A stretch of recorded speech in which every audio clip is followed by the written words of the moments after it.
អ្នកជើងខ្លាំងមេតបស្រួចតួអង្គសំខាន់តួឯកជាអ្នកណានោះរងចាំមើលទាំងអស់គ្នាទៅប្រុសឬស្រីពួកអ្នកឯងគង់អត់ដឹងទេណាចេញពីទិសណាពួកអ្នកឯងគង់តែដឹងពួកអ្នកឯងកន្លងមកប្រមាថងើងាយ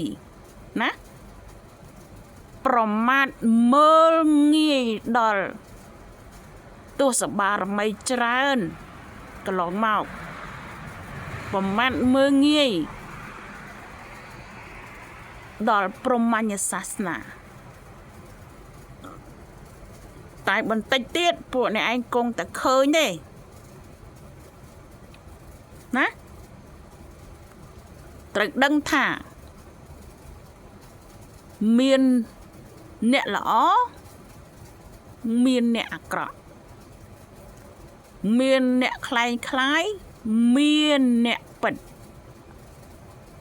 មានបារមីពិតមានបារមីคล้ายคล้ายកុំឲ្យតែឃើញគេចេញមកបាតណាបាតណៃប្រមាថគេឲ្យតែគេនិយាយអីមិនបានសត្វតែគេនឹងវាបោកចេះបោកចុះពួកយើងហ្នឹងសម្រាប់ពួកអ្នកឯងប្រមាថមើងងាយជន់ឈ្លីមែនពួកយើងជាផ្លូវបារមីពិតប្រកបណាមិនមែនចេញមកលក់អនឡាញទេណាពួកអ្នកឯងត្រូវយល់ហើយកុំចេញមកដូចកាលពីជំនាន់ណាមហឹកពួកអាសៀមឆ្លៀនពៀនខ្មែរអញ្ចឹងសុទ្ធតាមានបារមីអាបារមីតណាអស់ហើយបាត់មុខតណាអស់ហើយ